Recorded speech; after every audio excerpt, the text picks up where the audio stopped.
On December 18th, 1994, three friends pushed their bodies through a gap in solid rock barely wide enough to breathe in, and when they stood up on the other side, they were the first living things to see something no human eye had touched in over 20,000 years.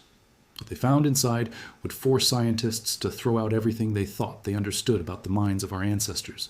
It started with nothing more than a breath of moving air. Jean-Marie Chauvet, an experienced speleologist, was walking the base of a limestone cliff in the Ardèche Gorge of southeastern France with his two friends, Eliette Brunel and Christian Hilaire. They weren't on an official expedition. They were doing what they always did on weekends, chasing their hobby through a landscape riddled with sinkholes, fissures, and half-explored tunnels. That afternoon, Chauvet felt a faint current of cool air slipping out of a small opening in the rock, a sensation any caver learns to take seriously, because moving air almost always means there's open space on the other side. The three of them began clearing rubble by hand, widening the gap with hammers and awls, chipping away at stone that had not shifted in millennia. Eventually, the opening was just large enough for a person to slide through, and Brunel, the smallest of the group, went first. She dropped down into darkness and found herself standing in a chamber far larger than anything the surface suggested. Her flashlight beam swept across walls coated in strange, ancient mineral formations, and then it landed on something that made her stop breathing for a second. Two faint red lines, clearly drawn by a human hand.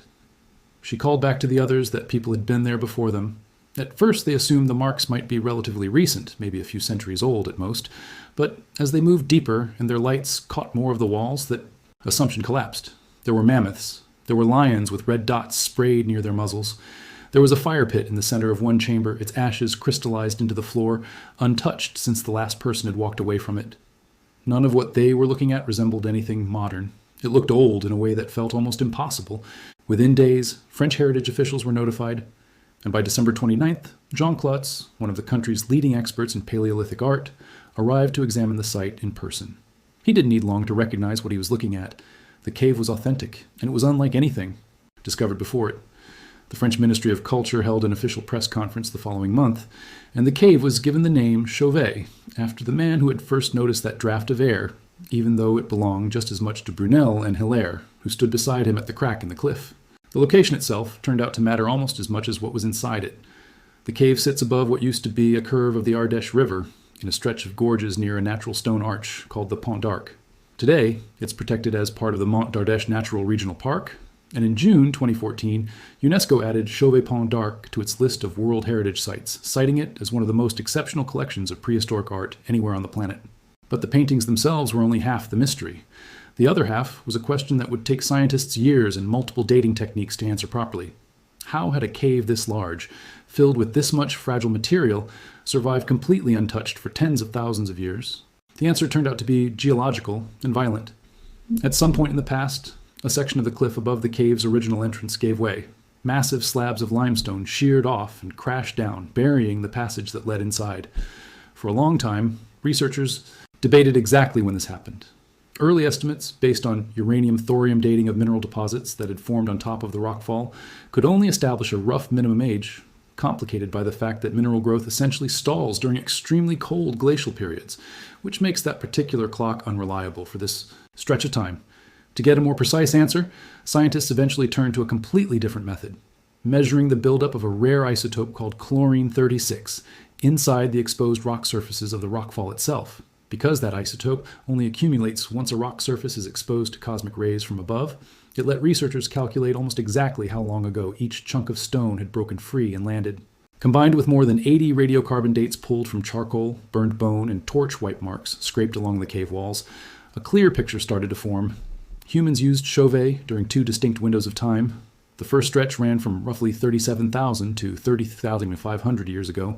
Then we had to wait. A gap of several thousand years with no evidence of anyone entering. A second group returned and used the cave from about 31,000 to 28,000 years ago. After that, the paper trail of human activity simply stops. No charcoal, no drawings, no fresh torch marks appear anywhere in the cave after that point, despite exhaustive sampling of the cave floor. A lone ibex bone, dated to around 27,000 years old, turned out to predate the final two rockfall events, which more recent chlorine-36 analysis places it somewhere between roughly 23,500 and 21,500 years ago. In other words, the entrance stayed passable, at least in some form, for several thousand years after the last artists walked out of it, before the cliff face finally let go and sealed the cave for good. From that moment until December 1994, nothing bigger than a beetle or a bat made it inside. What that seal created was close to a perfect vacuum of time. No rainfall reached the interior, no wind eroded the pigments, no animal tracked mud across the floor or dislodged debris from the ceiling.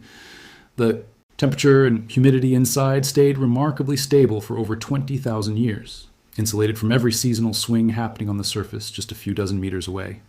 That kind of environmental stillness is exceptionally rare, and it's the reason so much survived in such extraordinary condition once the cave was finally reopened. Before the wider world even had a name for what had been found, the cave briefly became a source of controversy rather than celebration. When the announcement went public in January 1995, a handful of skeptics questioned whether paintings this refined could really be as old as the dating suggested, arguing they looked too advanced, too controlled, too close in style to what most people expected from that far back in time. That skepticism didn't survive contact with the data for long. As more independent laboratories ran their own radiocarbon samples and got matching results, and as geologists confirmed the entrance had genuinely stayed sealed for tens of thousands of years, with no gap that would have allowed later access, the doubts faded. What replaced them was a much harder problem, figuring out how to talk about a species capable of this kind of work so early, without the explanation sounding more like myth than science. Once researchers began systematically mapping the interior, the scale of what they were dealing with became clear. Chauvet is made up of a network of connected chambers winding roughly 400 meters, or about 1,300 feet, into the rock. Inside, archaeologists eventually cataloged more than 1,000. Individual images, including well over 400 confirmed animal representations spanning at least 14 different species, along with hand stencils, handprints, abstract markings, and engravings carved directly into softer sections of stone. What set those animal depictions apart from almost every other known site of comparable age wasn't just the quantity, it was the subject matter. Most Ice Age cave art that had been found up to that point, places like Lascaux or Altamira, was dominated by peaceful, huntable herbivores. Horses, bison, deer, aurochs. Chauvet certainly has plenty of those, including a famous panel showing roughly 20 horses' heads clustered together in one continuous naturalistic scene. But scattered throughout the cave are also predators that almost never appear in Paleolithic art anywhere else. Cave lions stalk across one wall in a coordinated hunting pose. Cave bears and hyenas appear in multiple chambers. There's a panther, or possibly a leopard, faintly outlined in one corner. In one particularly striking panel, 2 woolly rhinoceroses face off with their horns locked, rendered with enough anatomical understanding that researchers have compared the pose directly to documented rhino combat behavior in the wild. These weren't the animals Ice Age humans were hunting for food. They were the animals that could kill them. Their presence on the walls, in such careful detail, suggests these paintings weren't simple hunting magic tallies. They may have carried a very different kind of meaning entirely. That distinction matters more than it might first appear. A long-standing assumption in archaeology held that Ice Age cave art functioned mainly as a kind of practical ritual, images of prey, animals painted to bring luck or success before a hunt. Chauvet complicates that idea considerably. If a sizable portion of the imagery depicts animals nobody was hunting, animals that instead represented danger, competition for shelter, or raw physical power, then the purpose behind the paintings likely extended well beyond simple survival magic. Some researchers have suggested the predators may reflect status, fear, respect, or even a kind of symbolic dialogue with the most dangerous forces in the artist's world. Though, like much of what Chauvet raises, this remains an interpretation rather than a settled fact. The floor of the cave preserved its own story, separate from anything on the walls. Soft clay ground still held shallow depressions where cave bears had bedded down for the night, along with hundreds of individual paw print, as crossing and recrossing the same paths their owners had worn into the sediment over generations. Fossilized bones lay scattered everywhere researchers looked, including bear skulls and the curved horn cores of ibex. In one particularly haunting stretch of the cave, a single set of small human footprints, likely belonging to a child around 8 to 90 years old, sits pressed into the clay alongside a parallel line of canid tracks, possibly from a wolf, possibly from an early domesticated dog, a detail that remains genuinely debated. Whatever that second set of prints belonged to, both trails were left more than 25,000 years ago, and neither has been disturbed since. Cave bears themselves left an outsized mark on the site, in more ways than one. More than 150 bear skulls have been recovered from the cave floor, along with thousands of other skeletal remains, making Chauvet one of the richest cave bear sites ever documented in Europe. At least one skull appears to have been deliberately placed on top of a flat limestone block near the center of a chamber, positioned in a way that some researchers argue looks intentional rather than accidental, though that interpretation remains debated rather than settled. What isn't debated is the timeline. Cave bears used this space as a hibernation den for a far longer stretch than humans ever used it for art, scratching claw marks into the walls and wearing smooth trenches into the clay floor with generations of the same bedding down routine, long before or in between the brief windows when people walked through with torches. For decades before Chauvet's discovery, the leading theory about the development of prehistoric art followed a fairly simple logic. Art started crude, and it slowly improved over tens of thousands of years as techniques were refined and passed down. That framework was largely built by the French archaeologist André Leroi-Gourhan, who laid it out in his influential 1965 study of Western prehistoric art. For roughly 30 years, that model of gradual, linear progress went largely unquestioned by mainstream archaeology. Chauvet didn't fit that model at all, and it broke it almost immediately once researchers examined the technique behind the paintings closely. The artists hadn't just scratched rough outlines onto bare rock. In several panels, they deliberately scraped away the outer surface of the stone first, exposing a lighter layer underneath that made their black charcoal lines stand out with far more contrast. They used the cave's natural bumps, ridges, and curves to imply muscle and volume in the animals they drew, letting the three-dimensional shape of the rock do part of the work. Some panels show animals rendered with multiple overlapping legs, S or slightly shifted head positions, a technique that, when viewed by the flickering, moving light of a torch or fat-fueled lamp rather than a fixed electric beam, can create a genuine illusion of motion. It's a technique modern animators would recognize instantly. This wasn't the tentative first attempt of a species just discovering how to draw. It was the confident, practiced work of people who already had generations of artistic tradition behind them, long before anyone assumed that level of skill had developed.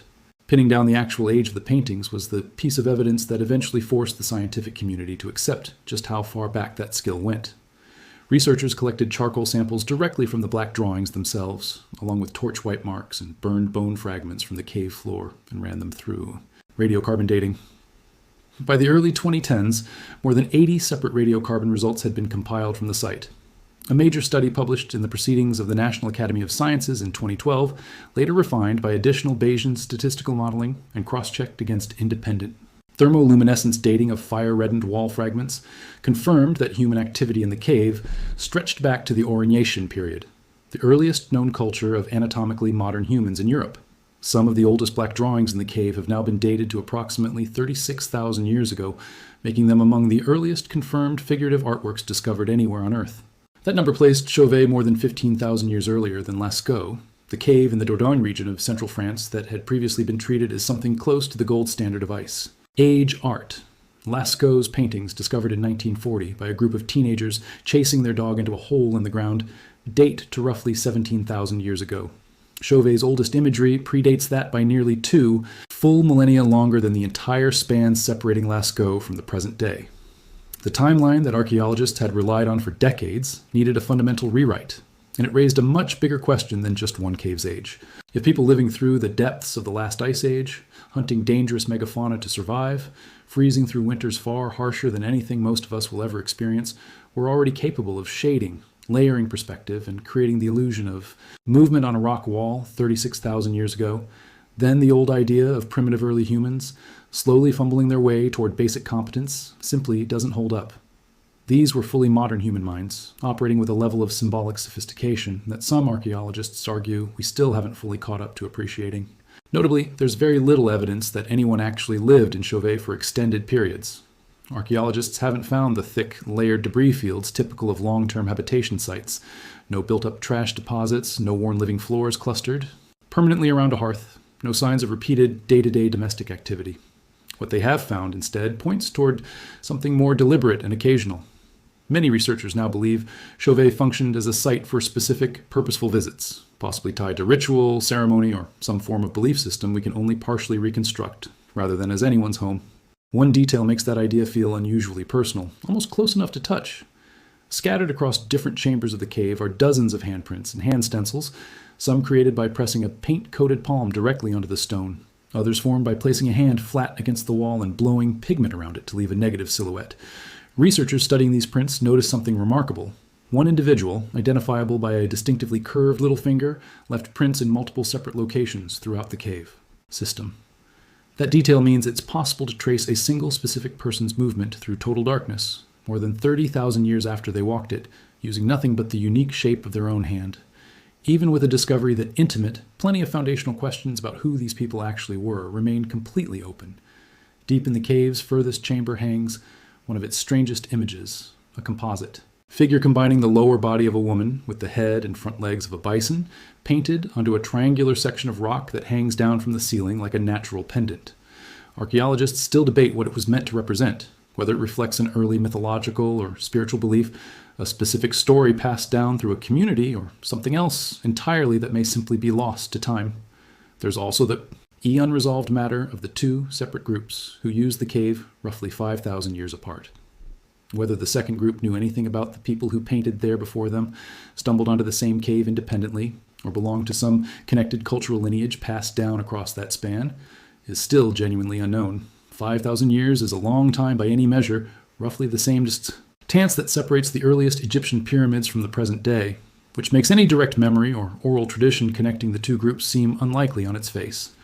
Yet the second group of artists worked in a style that, in several panels, closely echoes techniques used by the first, suggesting either an extraordinarily durable regional artistic tradition, a shared cultural inheritance passed down through memoir over any intermediate generations whose own work simply hasn't survived or been found, or a coincidence of independent artistic development that researchers are reluctant to assume without stronger evidence.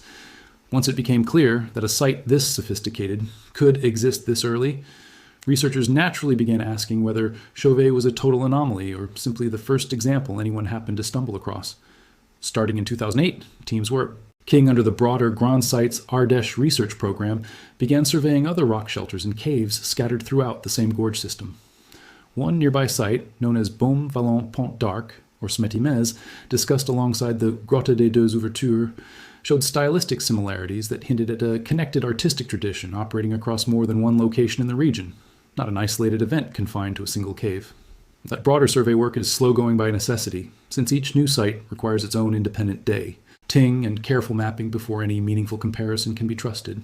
So far, nothing found nearby has matched Chauvet's scale, its state of preservation, or the sheer sophistication of its imagery, but the ongoing research has helped place the cave within a wider regional picture, suggesting Ice Age communities along the Ardèche were more interconnected than anyone had previously assumed. Protecting what the rockfall had accidentally preserved became its own urgent priority the moment the world learned Chauvet existed. Researchers immediately thought back to what had happened at Lascaux decades earlier. That cave had been open to public tourism for years after its 1940 discovery. And by the early 1960s, scientists realized the sheer volume of visitors, along with the heat, moisture, and carbon dioxide from thousands of human bodies breathing inside a small enclosed space, was actively destroying it. A green algae bloom, nicknamed the Reen sickness, began spreading across sections of the painted walls, and later a white calcite haze called the White Sickness followed, damaging artwork that had survived intact for 17,000 years before tourism ever became a factor. Lascaux was permanently closed to the public in 1963, once the extent of the damage became undeniable. Determined not to repeat that mistake, French authorities sealed Chauvet off from public access almost immediately after its discovery, and it has remained closed ever since, monitored around the clock by a dedicated conservation team. Sensors track temperature, humidity, and carbon dioxide levels continuously, and researchers studying the site have specifically investigated how the cave's fragile internal ecosystem might respond to increasingly extreme weather patterns on the surface above it, since even small shifts in outside climate can, over time, work their way into a system this sensitive. Filmmaker Werner Herzog was granted rare limited access in 2010 to shoot the documentary Cave of Forgotten Dreams, using specially restricted lighting and crew sizes, and the resulting footage remains one of the only ways the general public has ever seen the actual, unreplicated interior of the cave, rather than its replica. Only a small number of vetted researchers are permitted inside each year, working under strict time limits and specialized equipment protocols designed to avoid altering the cave's internal temperature or humidity even slightly. To give the public a way to experience the site without risking irreversible damage to the original, French officials commissioned a full-scale replica located a short distance from the real cave, called the Caverne du Pont d'Arc, which opened to visitors in 2015 and recreates the chambers and their artwork in painstaking detail down to the texture of the stone itself. The genuine cave remains locked away almost exactly as that final rockfall left it, while millions of visitors instead walk through its meticulously reconstructed twin. None of what's known about Chauvet rests on guesswork stretched further than the evidence allows.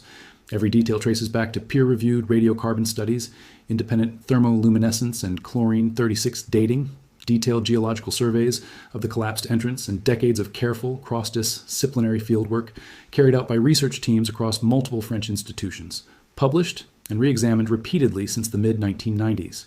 Where genuine uncertainty remains over the exact meaning of Tiwa'ima, he bison woman figure, over the relationship between the cave's two groups of visitors, over exactly how a symbolic system this advanced developed in the first place, researchers are careful to say so rather than fill in the gaps with invented narrative. 30 years on from its rediscovery, Chauvet still occupies an unusual place in archaeology, a site famous enough that most people have at least heard its name, yet still so tightly restricted that fewer people have likely walked through its real chambers than have walked on the surface of the moon. That restriction is exactly why the cave has survived in the condition it has, and why researchers are still finding new material worth studying inside it 3 decades after its discovery, using techniques like chlorine-36 exposure dating that didn't even exist as a practical tool back in 1994. What began as 3 friends chasing a faint pull of air through a crack in a limestone cliff turned into one of the most significant archaeological discoveries of the last century. It stands as tangible proof that human creativity, symbolic thought, and a technical artistic skill were already remarkably advanced. Tens of thousands of years before most researchers assumed that kind of sophistication was even possible, a rockfall that could easily have crushed everything inside it instead sealed one small slice of the Ice Age in place, protecting it in near-perfect condition until a chance discovery in December 1994 cracked it back open to the light. Scientists are still pulling new details out of that darkness, using tools and techniques that didn't exist when the cave was first found. And there's a real possibility that the next discovery from those walls reshapes the story all over again. If this kind of deep dive into real archaeology and ancient history is something you want more of, hit subscribe and turn on notifications so you don't miss the next one, and drop a comment letting me know what mystery from the past you want covered next.